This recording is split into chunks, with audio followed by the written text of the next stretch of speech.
നമസ്കാരം മാന്യപ്രേക്ഷകരെ, വലിയ സ്നേഹ നമസ്കാരം. ജയസുനിൽ സാർ ചാനലിലേക്ക് സ്വാഗതം.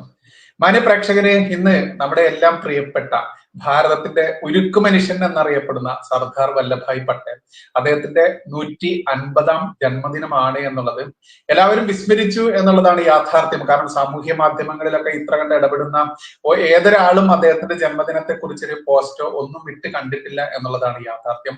ഒരു പക്ഷേ യഥാർത്ഥത്തിൽ ഭാരതത്തിന്റെ ആദ്യ പ്രധാനമന്ത്രി ആവേണ്ടിയിരുന്ന ഒരു മഹാവ്യക്തി, ആ വ്യക്തി എങ്ങനെയാണ് അതിൽ നിന്ന് തഴയപ്പെട്ടത് എന്നൊക്കെ ചരിത്രത്തിന്റെ ചെറിയ അറിവുള്ളവർക്ക് പോലും അറിയാൻ പറ്റും. അന്നായാലും ഇന്നായാലും കോൺഗ്രസ് എന്ന് പറയുന്ന ആ പ്രസ്ഥാനത്തിന് കീഴിൽ നടക്കുന്ന വഞ്ചനയുടെയും ചതിയുടെയും ഒക്കെ കഥകൾ, അത് ഒരുപാട് ചരിത്രം പരിശോധിക്കൊന്നും വേണ്ട, ചെറുതായിട്ട് പരിശോധിച്ചാൽ തന്നെ മനസ്സിലാക്കാനാവുന്നതേ ഉള്ളൂ. എന്തായാലും അദ്ദേഹത്തിന്റെ ഈ ജന്മദിനത്തിൽ അദ്ദേഹത്തെ നമ്മൾ ഓർത്തുകൊണ്ട് തന്നെയാണ് ഈ ഒരു സെഷൻ വെച്ചിരിക്കുന്നത്. സർ, എങ്ങനെയാണ് സർ അദ്ദേഹത്തെ ഓർത്തെടുക്കുന്നതും എങ്ങനെയാണ് ഈ ഒരു ചതിയുടെ ആ ഒരു നിഗൂഢതകളൊക്കെ വെളിപ്പെടുത്തുകയാണെങ്കിൽ വരിക സർ? സർദാർ വല്ലഭായ് പട്ടേലിന്റെ 150ാമത് ജന്മദിനത്തിൽ തീർച്ചയായിട്ടും ചർച്ച ചെയ്യപ്പെടേണ്ട, വിശകലനം ചെയ്യപ്പെടേണ്ട ഒരു വസ്തുതയാണ് ഇപ്പോൾ ശ്രീ ബൈജു പറഞ്ഞത്. കാരണം സർദാർ വല്ലഭായ് പട്ടേൽ ഇല്ലായിരുന്നുവെങ്കിൽ ഇന്ന് കാണുന്ന ഭാരതം നമുക്ക് ഇങ്ങനെ കാണാൻ സാധിക്കുമായിരുന്നില്ല. അതായത് ഭാരതം ആസേതു ഹിമാചലം ഒറ്റ ഒരു ഭൂമിയായി കാണാൻ കഴിയുമായിരുന്നില്ല. ഇതിനിടയിൽ മറ്റ് 2 രാഷ്ട്രങ്ങൾ കൂടി കടന്നു വരുമായിരുന്നു, ഏറ്റവും കുറഞ്ഞത്. അതായത് ഹൈദരാബാദും ജുനഗഡും. ഇത് 2 മുസ്ലിം രാജ്യങ്ങളെ ഇന്ത്യക്കകത്ത് തന്നെ നമുക്ക് കാണാൻ സാധിക്കുമായിരുന്നു. അത് മാത്രമല്ല, ഇന്ന് നമ്മൾ കാണുന്ന സിവിൽ സർവീസ്, നമ്മൾ വിളിക്കുന്ന IAS, IPS, IFS അടക്കം 23 അഖിലേന്ത്യാ സർവീസുകൾ, അങ്ങനെ ഒരു സർവീസ് സിസ്റ്റം ഉണ്ടാക്കിയത് സർദാർ വല്ലഭായ് പട്ടേലാണ്. ഇതൊന്നും അധികം ചർച്ച ചെയ്യപ്പെടാത്ത വിഷയങ്ങളാണ്. അതുകൊണ്ട് വൈവിധ്യപൂർണമായിട്ടുള്ള ഒരു രാജ്യം, ധാരാളം ഭാഷകൾ, ധാരാളം സംസ്കാരങ്ങൾ, ഇതൊക്കെ ഇവിടെയുണ്ട്. യൂറോപ്പിൽ നമുക്കിന്ന് കാണാം, നമ്മുടെ ഇന്ത്യ യൂറോപ്പിലായിരുന്നെങ്കിൽ 28 രാജ്യമെങ്കിലും. യൂറോപ്യൻ യൂണിയൻ 28 രാജ്യം. കാരണം അവിടെ ഓരോ സംസ്ഥാനങ്ങളും ഓരോ രാജ്യം. നമ്മുടെ ഒരു സംസ്ഥാനത്തിന്റെ വലിപ്പമുള്ളൂ യൂറോപ്പിലെ ഒരു രാജ്യത്തിന്. അപ്പോൾ ഇന്ത്യ എന്തുകൊണ്ടാണ് ഒന്നിച്ചു നിൽക്കുന്നത്? അതിനാണ് നമ്മൾ സർദാർ വല്ലഭായ് പട്ടേലിനോട് കടപ്പെട്ടിരിക്കുന്നത്. എന്നാൽ നമ്മുടെ ചരിത്രം, നമ്മുടെ മുൻഗാമികൾ അദ്ദേഹത്തോട് ചെയ്ത കൊടും ക്രൂരതകൾ, ചതികൾ, വഞ്ചനകൾ, ഇത് ഇനിയെങ്കിലും ലോകം അറിയേണ്ടതായിട്ടുണ്ട്. സർദാർ വല്ലഭായ് പട്ടേൽ 1935-ലാണ് ഇംഗ്ലണ്ടിലേക്ക് പോകുന്നത് ബാരിസ്റ്റർ പഠനത്തിന് വേണ്ടി. ഇംഗ്ലണ്ടിൽ ചെന്ന് അന്ന് ബാരിസ്റ്റർ പഠനത്തിന് വേണ്ടിയിട്ടുള്ള 4 സ്ഥാപനങ്ങളിൽ ഒന്നായിട്ടുള്ള മിഡിൽ ടൗൺ, അതിലാണ് അദ്ദേഹം ചേരുന്നത്. അപ്പോൾ ടെമ്പിൾട്ടൺ എന്ന് പറയുന്ന മറ്റൊരു സ്ഥാപനമുണ്ട്. സർദാർ വല്ലഭായ് പട്ടേൽ ചേർന്ന അതേ സമയത്താണ് ജവഹർലാൽ നെഹ്റു അവിടെ പഠിക്കാൻ വേണ്ടി എത്തുന്നത്. ഇവർ 2 പേരും അവിടെ പഠിക്കുന്നു. സർദാർ പട്ടേൽ പഠനത്തിൽ സമർത്ഥനായിരുന്നതുകൊണ്ട് 3 വർഷം പഠിക്കേണ്ട പാഠഭാഗങ്ങൾ, സിലബസ് 2 വർഷം കൊണ്ട് പഠിച്ചു, പൂർത്തിയാക്കി, സർട്ടിഫിക്കറ്റ് കിട്ടി. അദ്ദേഹം അഹമ്മദാബാദിലേക്ക് വന്നു. അവിടെ ഒരു ബാരിസ്റ്ററായി, അഡ്വക്കേറ്റായി പ്രാക്ടീസ് തുടങ്ങി. എന്നാൽ ഇതേ സമയത്ത് തന്നെ അതേ സ്ഥലത്ത് ഈ കോഴ്സിന് ചേർന്ന ജവഹർലാൽ നെഹ്റു, അദ്ദേഹത്തിന്റെ ശ്രദ്ധ പഠനത്തിലായിരുന്നില്ല എന്നതുകൊണ്ട് ഇതുപോലെ നേരത്തെ തിരിച്ചു വരാനും ഇവിടെ വന്ന് പ്രാക്ടീസ് നടത്താനൊന്നും അദ്ദേഹത്തിന് കഴിഞ്ഞില്ല. അദ്ദേഹം രാവിലെയും ഉച്ചയ്ക്കും വൈകിട്ടും അങ്ങനെ ഒരു ദിവസം 5 തരത്തിൽ ഡ്രസ്സൊക്കെ ഇട്ട് ആൾക്കാരെ അമ്പരപ്പിക്കാനൊക്കെ ആയിരുന്നു ശ്രമിച്ചത്. അതിനുള്ള സമ്പത്തുണ്ടായിരുന്നു മോട്ടിലാൽ നെഹ്റുവിന്, അദ്ദേഹത്തിന്റെ പിതാവിന്. എന്നാൽ ഇന്ത്യൻ സ്വാതന്ത്ര്യ സമരത്തിന്റെ രംഗത്തേക്ക് ഇദ്ദേഹം ഇവിടെ വന്നതിന് ശേഷം വളരെ ശക്തമായി പ്രവേശിക്കുകയാണ് ചെയ്തത്. ഇപ്പൊ ഗുജറാത്തിലൊക്കെ അദ്ദേഹത്തിന് ഉണ്ടായിരുന്നതായ സ്വാതന്ത്ര്യ സമര പോരാട്ട വേദികളിൽ അദ്ദേഹം നേരിട്ട് ഇടപെട്ടു. സർദാർ വല്ലഭായ് പട്ടേൽ നയിച്ച പല കർഷക സമരങ്ങളും വൻ വിജയമായി മാറി. അപ്പോൾ ആ സമരങ്ങളിലെ വിജയങ്ങളെ കണ്ടപ്പോൾ മഹാത്മാഗാന്ധി അദ്ദേഹത്തെ സമീപിച്ചു. സർദാർ പട്ടേൽ അദ്ദേഹത്തെ മഹാത്മാഗാന്ധിയോട് ചേർത്ത് നിർത്തി. അങ്ങനെ നിരവധി സമരങ്ങളിലൂടെ പേരെടുത്തു കഴിഞ്ഞ സർദാർ പട്ടേലിനെ 1931 കോൺഗ്രസ് പ്രസിഡന്റ് ആക്കുകയും ചെയ്തു. അതോടുകൂടി ഈ സമരനായകൻ എന്നുള്ള നിലയിൽ വളരെ വേഗം അദ്ദേഹം സമരങ്ങളെ വിജയിപ്പിക്കുന്നത് കണ്ട് അത്ഭുതപ്പെട്ടു പോയ മഹാത്മാഗാന്ധി അദ്ദേഹത്തിന് ചാർത്തിക്കൊടുത്ത പേരാണ് സർദാർ. സർദാർ എന്ന് പറഞ്ഞാൽ നേതാവ്, മേധാവി എന്നൊക്കെയാണ് അതിന്റെ വാക്കിന്റെ അർത്ഥം. അങ്ങനെയാണ് അദ്ദേഹം സർദാർ വല്ലഭായ് പട്ടേൽ ആവുന്നത്. ഈ വല്ലഭായ് പട്ടേലിന്റെ പിതാവ് ഝാൻസി റാണിയുടെ സൈന്യത്തിലെ ഒരു യോദ്ധാവ് ആയിരുന്നു. അദ്ദേഹത്തിന്റെ 6 മക്കളിൽ ഒരാളാണ് വല്ലഭായ് പട്ടേൽ. 12 ഏക്കർ കൃഷിഭൂമിയുള്ള ആ കുടുംബത്തിൽ ഒരു കർഷക പാരമ്പര്യത്തിലാണ് സർദാർ വല്ലഭായ് പട്ടേൽ വളരുന്നത്.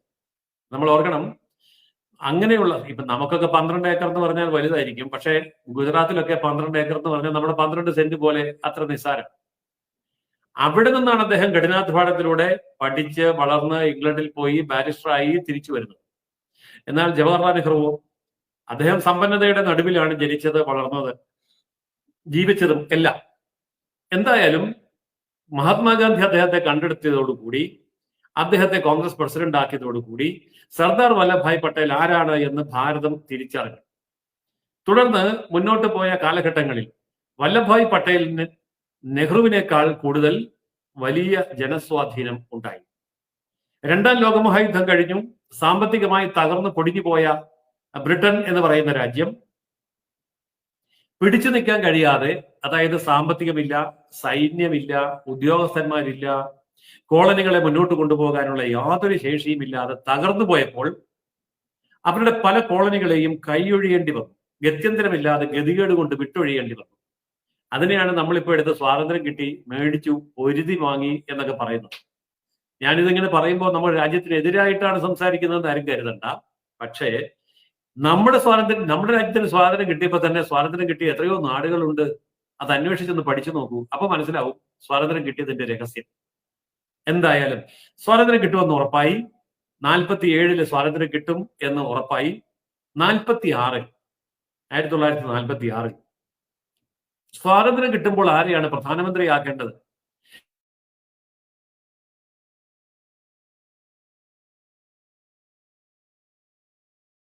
തിരഞ്ഞെടുപ്പിൽ ഇന്ത്യയിലെ 15 പ്രോവിൻസസ് എന്നാണ് പറയുക, പ്രദേശ് എന്ന് നമ്മൾ പറയും, സംസ്ഥാനം എന്ന് പിന്നീട് പേരിട്ടത്. ഇന്ത്യയിലെ 15 സംസ്ഥാനങ്ങൾ, 15 പ്രദേശങ്ങൾ, 15 പ്രോവിൻസസ്. ആ 15 പ്രോവിൻസസിൽ ഉണ്ടായിരുന്ന കോൺഗ്രസ് കമ്മിറ്റി, അതിന്റെ പേര് PCC എന്ന് തന്നെയാണ്. ഇനിയിപ്പോ നമ്മൾ കേരള പ്രദേശ് കോൺഗ്രസ് കമ്മിറ്റി KPCC എന്ന് പറയുന്നത് പോലെ അന്ന് പ്രോവിൻസ് കോൺഗ്രസ് കമ്മിറ്റി PCC. 15 പ്രോവിൻസുകൾ ആണ് ഉണ്ടായിരുന്നത്. ഈ 15ൽ 12 പ്രോവിൻസുകളും ഇന്ത്യയുടെ ഭാവി പ്രധാനമന്ത്രിയായി വോട്ടെടുപ്പിലൂടെ തെരഞ്ഞെടുത്തത് സർദാർ വല്ലഭായ് പട്ടേലിനെയാണ്. പക്ഷേ ജവഹർലാൽ നെഹ്റുവിന് വേണ്ടി വോട്ട് ചെയ്യാൻ ഒരു പ്രോവിൻസ് പോലും ഉണ്ടായിരുന്നില്ല. എന്ന് പറഞ്ഞാൽ ഒറ്റ വോട്ട് പോലും നെഹ്റുവിന് കിട്ടിയില്ല. 15ൽ 12ഉം പട്ടേലിന് കിട്ടി. അങ്ങനെ പട്ടേല് ഇന്ത്യയുടെ ഭാവി പ്രധാനമന്ത്രിയായി കോൺഗ്രസ് പാർട്ടി ജനാധിപത്യപരമായി തെരഞ്ഞെടുത്തു വമ്പൻ ഭൂരിപക്ഷത്തോടെ. പക്ഷെ സംഭവിച്ചെന്താ? മഹാത്മാഗാന്ധി ഇടപെട്ടു. മഹാത്മാഗാന്ധി ഇടപെട്ട് പറഞ്ഞു, പട്ടേലിനോട് രാജിവെക്കണം, താങ്കളല്ല പ്രധാനമന്ത്രി ആവേണ്ടത്, പ്രധാനമന്ത്രി സ്ഥാനം ഒരു വോട്ട് പോലും കിട്ടാത്ത നെഹ്റുവിന് കൊടുക്കണം. അന്ന് മഹാത്മാഗാന്ധിക്കാണ് അപ്രമാദിമത്യം. അത് കോൺഗ്രസിന്റെ ഒരു പ്രത്യേകത. നമ്മളവർക്ക് ഇന്നിപ്പോ ഗാന്ധി കുടുംബം എങ്ങനെയാണ് ഈ കോൺഗ്രസിനെ കൊണ്ടുവന്നത്? ഇത് തുടങ്ങി വെച്ചത് ശ്രീമാൻ മഹാത്മാഗാന്ധിയാണ്. അതായത് ചരിത്രം അവിടെയല്ല, അതിന് പുറകിലോട്ട് പോയാൽ നമുക്ക് കാണാൻ കഴിയും, അതിന് പിന്നോട്ട് പോയാലും കാണാൻ കഴിയും. എപ്പോഴും നോക്കിയാലും ഈ സംഭവം നമുക്ക് കാണാം. ഒരിക്കൽ അപ്പോൾ ചോദിച്ചു, എന്താണ് മഹാത്മാഗാന്ധി അങ്ങനെ തീരുമാനമെടുത്തത്? അതായത് പട്ടേലിന് വമ്പൻ ഭൂരിപക്ഷം ഉണ്ടായിട്ട് നെഹ്റുവിനെ പ്രധാനമന്ത്രിയാക്കണം എന്ന് പറയാൻ കാര്യം എന്താ? അപ്പോൾ ഗാന്ധിജി പറഞ്ഞ മറുപടി, അതായത് ഇദ്ദേഹം ചെറുപ്പക്കാർക്കും യുവാക്കൾക്കും പ്രിയങ്കരനല്ല. ഒരു രാജ്യത്തെ മുന്നോട്ട് കൊണ്ടുപോകണമെങ്കിൽ ചെറുപ്പക്കാർക്കും യുവാക്കൾക്കും ആവേശം കൊടുക്കാൻ കഴിയുന്ന ഒരു നേതാവായിരിക്കണം. അങ്ങനെ ഒരു നേതൃത്വം അത് നെഹ്റുവിന് മാത്രമേ കഴിയൂ. അതുകൊണ്ടാണ് എന്ന് പറഞ്ഞു. ഗാന്ധി പറഞ്ഞാൽ പിന്നെ എതിർക്കാൻ പറ്റില്ല, ഇല്ലെങ്കിൽ ഗാന്ധി നിരാഹാരം കിടന്ന് നാശിപ്പിച്ചു കളയും. അപ്പൊ അതുകൊണ്ട് ആൾക്കാർ പിന്നെ ഓക്കെ. പട്ടേലിനോട് ചോദിച്ചു എന്താ? പട്ടേൽ പറഞ്ഞു, എനിക്ക് പ്രധാനമന്ത്രി ആകണമെന്നുള്ള കൊതിയൊന്നുമില്ല, എനിക്ക് ഇന്ത്യക്ക് സ്വാതന്ത്ര്യം കിട്ടിയാൽ മതി, അതുകൊണ്ട് ആര് വേണം പ്രധാനമന്ത്രി സ്ഥാനം എടുത്തോട്ടെ, ഞാൻ എന്താ ചെയ്യേണ്ടതെന്ന് പറഞ്ഞാൽ മതി, ഞാൻ ചെയ്യാം. ഇതായിരുന്നു പട്ടേൽ. അങ്ങനെ അതേ ആളിന്റെ നെഹ്റുവിന്റെ കീഴിൽ ഉപപ്രധാനമന്ത്രിയായി, ആഭ്യന്തരമന്ത്രിയായി, മിനിസ്റ്റർ ഓഫ് സ്റ്റേറ്റ്സ് എന്ന് പറഞ്ഞ അധിക ചുമതല കൂടെ കൊടുത്തു. വാർത്താവിനിമയ മന്ത്രാലയത്തിന്റെ ചുമതലയോട് കൊടുത്തു. എടുത്താ പൊങ്ങാത്തത്ര വകുപ്പുകൾ. ഇതൊക്കെ എടുത്താ പൊക്കാൻ അറിയാമായിരുന്നു പണ്ഡിറ്റ് വല്ലഭായ് പട്ടേലിന്. അങ്ങനെ പട്ടേൽ ആഭ്യന്തരമന്ത്രിയായി, ഉപപ്രധാനമന്ത്രിയായി, മിനിസ്റ്റർ ഓഫ് സ്റ്റേറ്റ്സ് ആയി, വാർത്താവിതരണ മന്ത്രിയായി. അങ്ങനെ ഭരിക്കുന്ന സമയത്ത് 2 രാജ്യങ്ങൾ ഇന്ത്യ യൂണിയനിൽ ചേരുന്നില്ല എന്ന് പ്രഖ്യാപിച്ചു. ഹൈദരാബാദിലെ നൈസാം. ആ നൈസാമിന്റെ രാജ്യം എന്നൊക്കെ പറയുന്നത് വിശാലമായ രാജ്യമാണ്. 5 കേരളം കൂടുന്നതാണ് നൈസാം എന്ന് ഭരിച്ചുകൊണ്ടിരുന്ന രാജ്യം. 5 കേരളം. ആ രാജ്യത്തിന് സ്വന്തമായി സൈന്യമുണ്ട്. ആ സൈന്യം ഇന്ത്യയുമായിട്ട് യുദ്ധം പ്രഖ്യാപിച്ചു. 5 ദിവസം കൊണ്ട് ഇന്ത്യൻ പട്ടാളത്തെ ഇറക്കി നൈസാമിനെ പൂട്ടിക്കെട്ടി അവസാനം എഗ്രിമെന്റിൽ ഒപ്പുവെച്ചു. ഇന്ത്യ യൂണിയനിൽ ചേർന്നു. ഗുജറാത്തില് ജുനഗഡ് എന്ന് പറഞ്ഞൊരു മുസ്ലിം രാജ്യമുണ്ട്. ഈ നൈസാമിന്റെ രാജ്യം എന്ന് പറയുമ്പോൾ 85% ഹിന്ദുക്കളാണ്. 85% ഹിന്ദുക്കളുള്ള നൈസാമിന്റെ രാജ്യമാണ്. നൈസാമാണ് പ്രധാന ഭരണാധികാരി എന്നുള്ളത് കൊണ്ട് മാത്രം മുസ്ലിം രാജ്യം ആകണം എന്നാണ് ആവശ്യപ്പെട്ടത്. ജുനഗഡ് എന്ന് പറയുന്നത് നവാബ് എന്ന് പറയുന്ന ഒരു മുസ്ലിം ഭരണാധികാരി ഭരിക്കുന്നു. അവിടെ ഇതുപോലെ തന്നെ 84% ഹിന്ദുവാണ്. പക്ഷെ ഭരണാധികാരി മുസ്ലിം ആയതുകൊണ്ട് രാജ്യം മുസ്ലിം ആകണമെന്ന് പറഞ്ഞു. സമ്മതിച്ചില്ല. അവിടെയും ഉരുക്കുമുഷ്ടി ഉപയോഗിച്ചുകൊണ്ട് തന്നെ പട്ടേൽ ആ രാജ്യത്തെ കൂട്ടിച്ചേർത്തു. ഇങ്ങനെ കൂട്ടിച്ചേർക്കാൻ വേണ്ടി സൈന്യത്തെ ഇറക്കാൻ ഉദ്ദേശിക്കുമ്പോൾ നെഹ്റുവിന് അത് ഇഷ്ടപ്പെട്ടില്ല. നെഹ്റു പറഞ്ഞു സൈനിക നടപടിയൊന്നും വേണ്ട, അല്ലാതെ തന്നെ അവരെ മയത്തിൽ ഒക്കെ കൈകാര്യം ചെയ്താൽ മതി. ഞാൻ കാശ്മീർ കൈകാര്യം ചെയ്യുന്നത് കണ്ടില്ലേ? കാശ്മീർ ഇപ്പോഴും എന്താണ് അവസ്ഥ എന്ന് നമുക്കറിയാം. അന്ന് പട്ടേലിനെ ഏൽപ്പിക്കാതെ നെഹ്റു തന്നെ കൈകാര്യം ചെയ്ത ഒരു സംസ്ഥാനമാണ് കാശ്മീർ. ഇന്നും പ്രശ്നമാണ്. എന്നാൽ ഇന്ന് ഈ പറഞ്ഞ പോലെ ജുനഗഡിൽ പ്രശ്നമില്ല, ഹൈദരാബാദിൽ പ്രശ്നമില്ല. കാരണം അത് കൈകാര്യം ചെയ്തത് പട്ടേലാണ്. അങ്ങനെ പട്ടേൽ ഈ ദൗത്യമെല്ലാം നിർവഹിക്കുന്ന സമയത്താണ് പട്ടേലിന്റെ ആകസ്മികമായിട്ടുള്ള നിര്യാണം ഉണ്ടാകുന്നത്. അങ്ങനെ പട്ടേൽ മരിച്ചു. പട്ടേൽ മരിച്ചു കഴിഞ്ഞപ്പോൾ പട്ടേലിനെ എങ്ങനെയാണ് നെഹ്റു കണ്ടിരുന്നത് എന്നുള്ളത് വ്യക്തമാക്കുന്ന 1-2 സംഭവങ്ങൾ ഞാൻ സൂചിപ്പിക്കാം. ഇതൊക്കെ ചരിത്രത്തിലുള്ളതാണ്. കേട്ടാൽ നമുക്ക് വിശ്വാസം തോന്നുന്നില്ലെങ്കിൽ ചരിത്രം പരിശോധിക്കാം. അതായത് ഡൽഹിയിലുള്ള ഉദ്യോഗസ്ഥന്മാർ, ഉന്നത ഉദ്യോഗസ്ഥന്മാർ പട്ടേലിന്റെ ശവസംസ്കാരത്തിൽ പങ്കെടുക്കാൻ വേണ്ടി ഗുജറാത്തിലേക്ക് പോകാൻ ആഗ്രഹിച്ചപ്പോൾ നെഹ്റുവിന്റെ ഓഫീസിൽ നിന്നൊരു ഉത്തരവുണ്ടായി.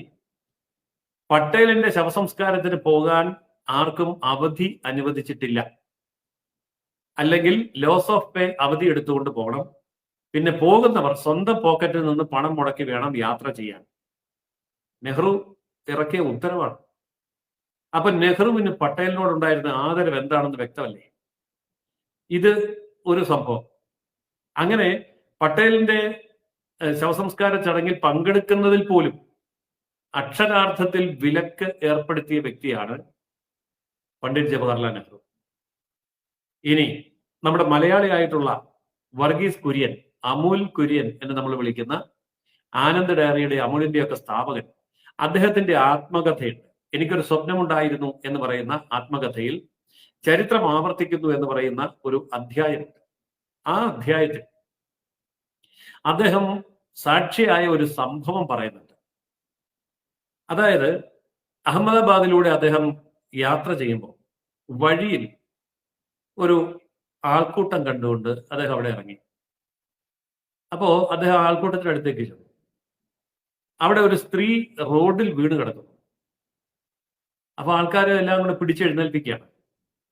അങ്ങനെ പിടിച്ചെഴുന്നേൽപ്പിച്ചപ്പോ ഈ കുര്യൻ ചോദിച്ചു, ഇതാരാണ്? ആൾക്കാർ ചോദിച്ചു, നിങ്ങൾക്കറിയില്ലേ, ഇത് സർദാർ വല്ലഭായ് പട്ടേലിന്റെ മകൾ മണി ബെൻ.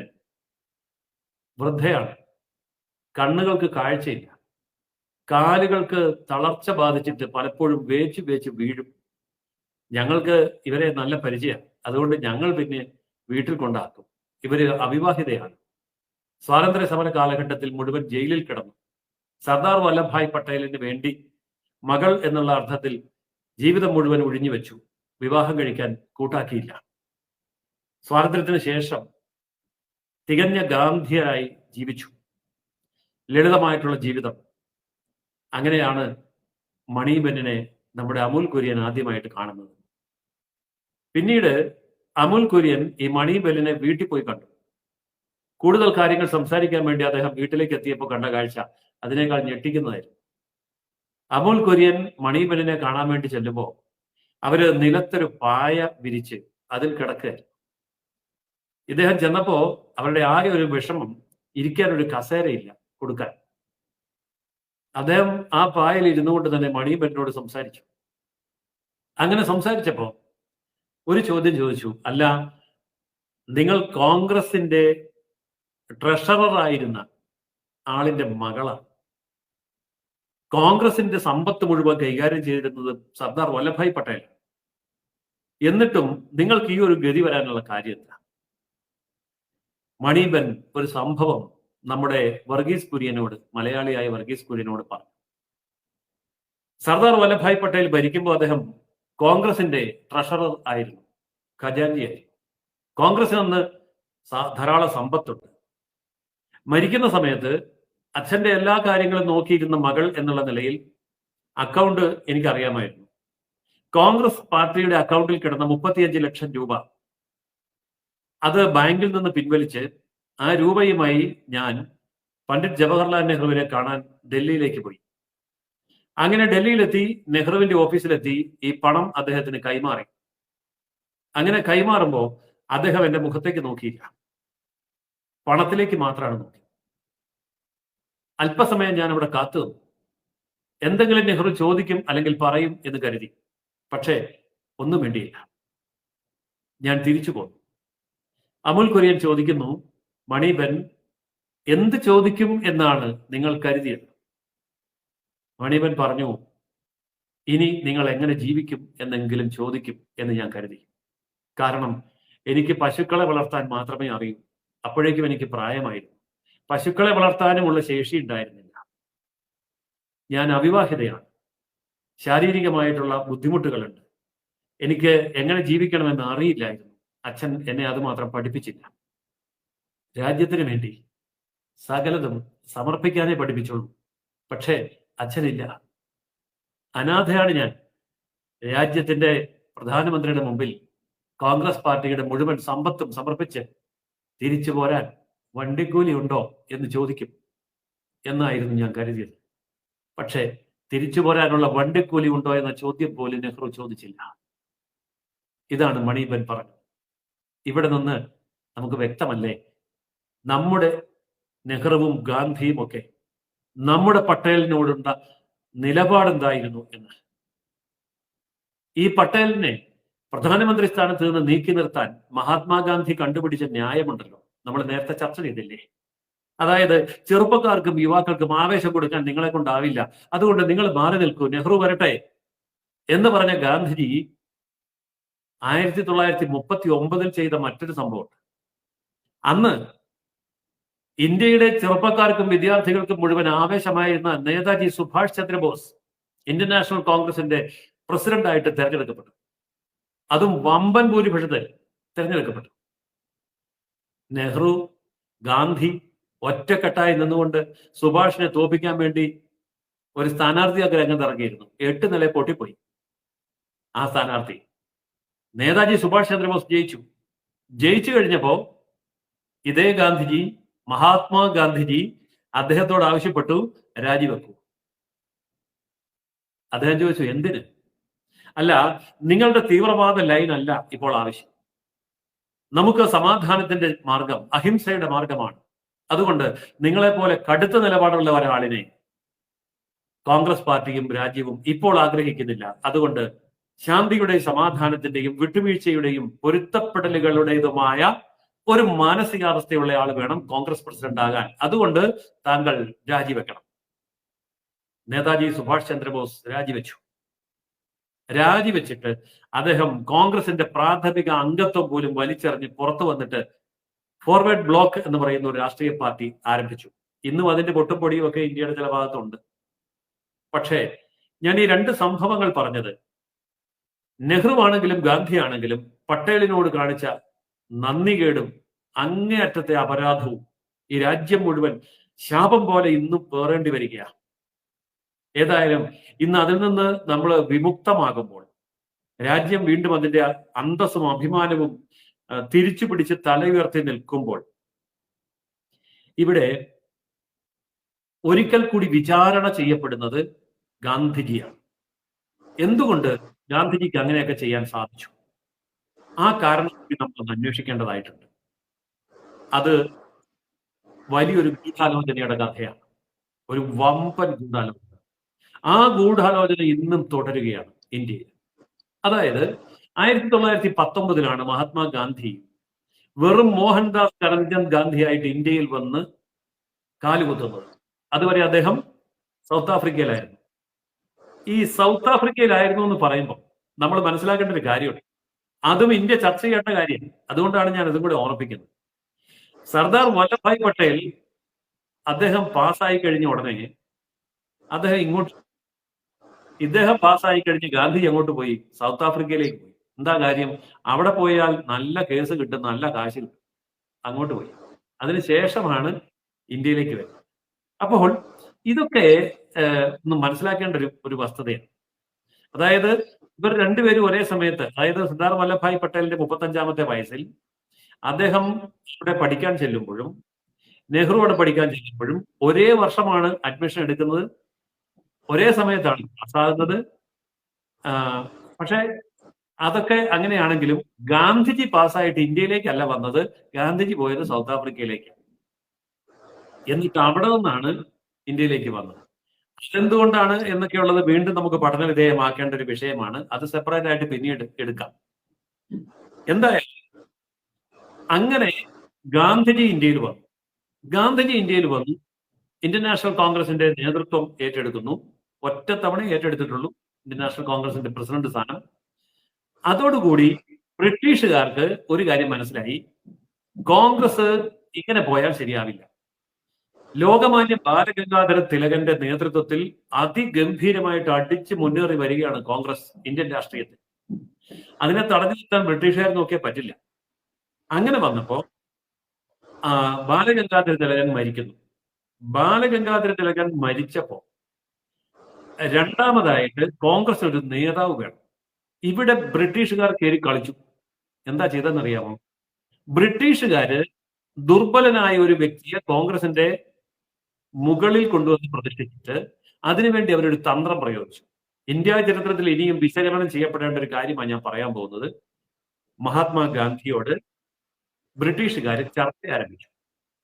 ഇവിടെ കോൺഗ്രസിന്റെ കമ്മിറ്റിയുണ്ട്, അതിന്റെ AICC ഉണ്ട്, വർക്കിംഗ് കമ്മിറ്റി ഉണ്ട്. ഇങ്ങനെ കോൺഗ്രസിന്റെ സാധനമുണ്ടല്ലോ, ഹൈക്കമാൻഡ്, ഇങ്ങനെയൊക്കെയുള്ള സാധനം. അങ്ങനെ ഈ ഹൈക്കമാൻഡ് സാധനം ഉണ്ടാക്കുന്നത് ബ്രിട്ടീഷുകാരാണ്.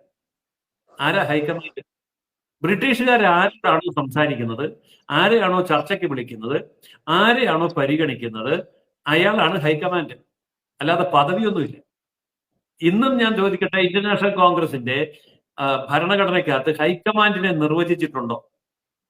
കോൺഗ്രസിന്റെ ഹൈക്കമാൻഡിന്റെ നിർവചനം പറയാൻ ഏതെങ്കിലും കോൺഗ്രസ്സുകാരന് സാധിക്കും? അതിന്റെ തെളിവ് തരാൻ ഒരു പുസ്തകമുണ്ടോ, ഭരണഘടനയുണ്ടോ? ആരും മിണ്ടുന്നില്ലല്ലോ. പക്ഷെ കോൺഗ്രസ് എപ്പോഴും ഹൈക്കമാൻഡ് എന്ന് പറഞ്ഞുകൊണ്ടിരിക്കും. ഈ ഹൈക്കമാൻഡ് സംവിധാനം ഉണ്ടാക്കി കൊടുത്തത് ബ്രിട്ടീഷുകാരാ. അതെങ്ങനെയാ? ബ്രിട്ടീഷുകാർ ചർച്ചയ്ക്ക് വിളിക്കും ഗാന്ധിജിയെ, ബ്രിട്ടീഷുകാർ ലണ്ടനിലേക്ക് വിളിക്കും ഗാന്ധിജിയെ, ബ്രിട്ടീഷുകാര് കത്തിടപാട് നടത്തും ഗാന്ധിജിയുമായിട്ട്. കോൺഗ്രസിന്റെ പ്രസിഡന്റോ കോൺഗ്രസിന്റെ വർക്കിംഗ് കമ്മിറ്റിയോ കോൺഗ്രസിന്റെ ഒന്നും അവർക്ക് അറിയണ്ട. കോൺഗ്രസ്സുകാർ അവിടെ പ്രവർത്തിക്കുവോ, വർക്കിംഗ് കമ്മിറ്റി ഉണ്ടാക്കുവോ, IICC കൂടുവോ, പ്രസിഡന്റിനെ തിരഞ്ഞെടുക്കുവോ, എന്ത് ചെയ്താലും കുഴപ്പമില്ല എന്ന നിലയിലാണ് അവരുടെ കാര്യം. ഗാന്ധിജിക്ക് അപ്രമാദിത്വം കൊടുക്കുകയാണ് ആര്? ബ്രിട്ടീഷുകാർ. അപ്പോൾ ബ്രിട്ടീഷുകാർ പരിഗണിക്കുന്നത് AICC അല്ല, കോൺഗ്രസ് അല്ല, കോൺഗ്രസ് പ്രസിഡന്റ് അല്ല, വർക്കിംഗ് കമ്മിറ്റി അല്ല, ഗാന്ധിയെ മാത്രമാണ്. അപ്പൊ ഗാന്ധി പെട്ടെന്ന് അങ്ങോട്ട് ആളായി. പിന്നെ ഗാന്ധിയുടെ ചുറ്റുമായി ആൾക്കാര്. ഗാന്ധിയാണ് കോൺഗ്രസ് എന്നുള്ള മട്ടിൽ ബ്രിട്ടീഷുകാർ ഉണ്ടാക്കി വെച്ചു ഒരു തന്ത്രം. ആ തന്ത്രത്തിൽ ഗാന്ധിജി എന്ത് ചെയ്തു? ഗാന്ധിജി അങ്ങ് തീരുമാനം എടുക്കാൻ തുടങ്ങി.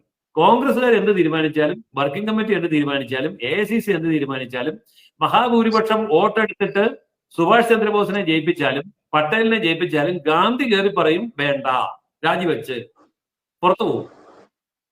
ജനാധിപത്യത്തിന്റെ തരിമ്പ് പോലുമില്ലാതെ, ജനാധിപത്യത്തിന്റെ ഒരു മണവും ഗുണവുമില്ലാത്ത ഇത്തരം ഏകാധിപത്യ പ്രവണത ബ്രിട്ടീഷുകാർ അടിച്ചേൽപ്പിച്ചത് അതേപടി നടപ്പാക്കുകയായിരുന്നു ഗാന്ധിജി ചെയ്തത്. അക്ഷരാർത്ഥത്തിൽ ചെയ്തത്.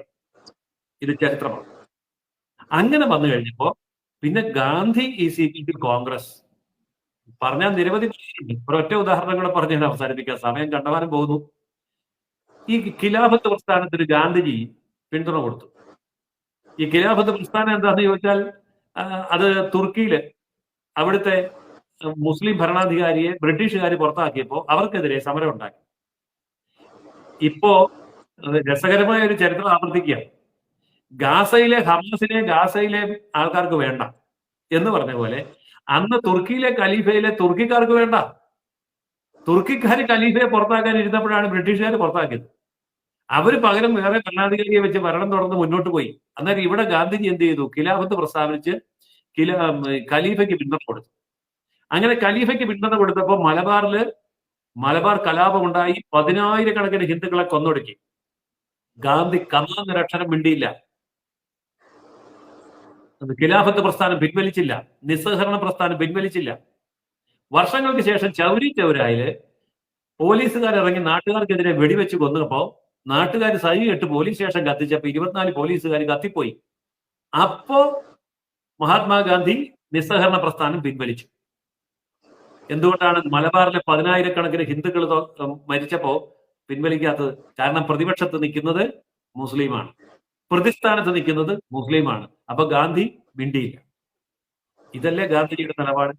ആ ഗാന്ധിജി ഈ പട്ടേലിന്റെ കാര്യത്തിൽ അതുപോലെ ഒരു ചതി ചെയ്തില്ലായിരുന്നുവെങ്കിൽ, ജനാധിപത്യത്തെ അംഗീകരിച്ചിരുന്നുവെങ്കിൽ, ജനഹിതത്തെ അംഗീകരിച്ചിരുന്നെങ്കിൽ, ഭാരതത്തിന്റെ പൊതുമനസ്സിനെ അംഗീകരിച്ചിരുന്നുവെങ്കിൽ പട്ടേൽ ഇന്ത്യയുടെ ആദ്യത്തെ പ്രധാനമന്ത്രിയാകുമായിരുന്നു. പട്ടേൽ ഇന്ത്യയുടെ ആദ്യത്തെ പ്രധാനമന്ത്രി ആയിരുന്നുവെങ്കിൽ ഇന്ന് അമേരിക്കയുടെ സ്ഥാനത്ത് ഇന്ത്യ ഉണ്ടാകുമായിരുന്നു. ഇന്ന് ലോകത്തിന്റെ നെറുകയിൽ ഇന്ത്യ നിൽക്കുമായിരുന്നു. അവിടെയാണ് പട്ടേലിനെ മാറ്റിയ കൊടും ചതി. അതുപോലെ തന്നെ നേതാജി സുഭാഷ് ചന്ദ്രബോസിനെ മാറ്റിയ കൊടും ചതി ഇന്ത്യക്ക് ഏതാണ്ട് ഒരു നൂറ്റാണ്ടുകളോളം പേറേണ്ടി വന്നത്. ഈ ചരിത്രമെങ്കിലും നമ്മൾ ഈ സമയത്ത് മനസ്സിലാക്കിയില്ല എങ്കിൽ കേവലം പട്ടേലിന്റെ അനുസ്മരണമായിട്ട് ഇത് കടന്നു പോകുമായിരുന്നു. മാത്രമല്ല, ജീവിച്ചിരുന്ന കാലത്ത് ഭാരതത്തിൽ സ്വന്തം പേരിൽ എഴുതിയെടുത്ത മഹാനുഭാവനായ വ്യക്തിയാണ് ശ്രീ ജവഹർലാൽ നെഹ്റു.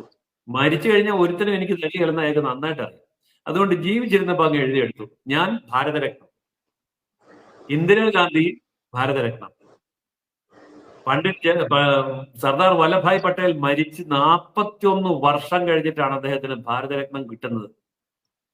അത് ഗാന്ധി കുടുംബത്തിൽ നിന്ന് ഒരാൾ പ്രധാനമന്ത്രി അല്ലാതിരുന്ന സമയത്ത്, അല്ലെങ്കിൽ അതും കിട്ടുക. അപ്പോൾ ഈ രാഷ്ട്രം കാണിച്ച നന്ദികേട് ഈ 150ാമത്തെ ജന്മദിനത്തിലെങ്കിലും നമ്മളൊന്ന് അനുസ്മരിക്കണ്ടേ എന്ന് കരുതിയാണ് സമയക്കുറവ് മൂലം ഞാൻ ഇത്രയും കാര്യങ്ങൾ പറഞ്ഞു നിർത്തുന്നത്. ഇനിയുമുണ്ട് നിരവധി കാര്യങ്ങൾ, അത് ഇനിയും ജന്മദിനങ്ങൾ വരുമ്പോൾ നമുക്ക് പറയാം എന്ന് കരുതുന്നു. സർദാർ വല്ലഭായ് പട്ടേൽ ഭാരതത്തിന്റെ ഉരുക്കു മനുഷ്യൻ എന്ന പേരിൽ തന്നെയാണ് അറിയുന്നത്. അദ്ദേഹത്തിന്റെ ആ ഉരുക്കു മുഷ്ടി കൊണ്ട് തന്നെ നമ്മുടെ ഭാരതം വീണ്ടും ഛിന്ന ഭിന്നമായി പോകുമായിരുന്നു. അതിൽ നിന്നൊക്കെ രക്ഷിച്ച ഭാരതത്തിന്റെ ആദ്യ പ്രധാനമന്ത്രി ആവേണ്ടിയിരുന്ന, എന്നാൽ മഹാത്മാ എന്ന് വിളിക്കുന്ന, ഭാരതത്തിന്റെ രാഷ്ട്രപിതാവ് എന്ന് വിളിക്കപ്പെടുന്ന ഗാന്ധി ചെയ്ത ഈ വലിയ ഉപദ്രവങ്ങൾ, അതല്ലെങ്കിൽ വലിയ നിഗൂഢമായിട്ടുള്ള ചിന്തകൾ, അതൊക്കെ ജയസൂര്യൻ സാർ കുറഞ്ഞ സമയത്തിനുള്ളിൽ തന്നെ എത്തിച്ചു എന്നുള്ളതാണ് യാഥാർത്ഥ്യം. കാരണം പുതുതലമുറയ്ക്ക് ആരാണ് ഈ പറയുന്ന സർദാർ വല്ലഭായ് പട്ടേൽ എന്ന് പോലും അറിയാത്ത രീതിയിലേക്ക് കുട്ടികൾ വായനയിൽ നിന്നും അതല്ലെങ്കിൽ ചരിത്ര ബോധം ഉൾക്കൊള്ളുന്നതിൽ നിന്നൊക്കെ അകന്നു പോയിരിക്കുന്ന ഈ ഒരു കാലഘട്ടത്തിൽ സർദാർ വല്ലഭായ് പട്ടേൽ അദ്ദേഹത്തിന്റെ ഈ 150ാം പിറന്നാൾ ദിനത്തിലെങ്കിലും അദ്ദേഹത്തെ കുറിച്ച് നമ്മുടെ തലമുറ അറിയട്ടെ. അതിനുവേണ്ടി ഈ ഒരു സെഷൻ ഉപയോഗിച്ചതിന് ജയസൂര്യൻ സാറോട് ഒരുപാട് നന്ദി, കടപ്പാട് അറിയിക്കുന്നു. തൽക്കാലം മറ്റൊരു സെഷനുമായിട്ട് ഇനി നമുക്ക് വീണ്ടും വരാം സാർ. അതുവരെ ഈ സെഷൻ തൽക്കാലം വൈൻഡപ്പ് ചെയ്യാം. നന്ദി, നമസ്കാരം. ജയ് ഹിന്ദ്, ജയ് ശ്രീറാം.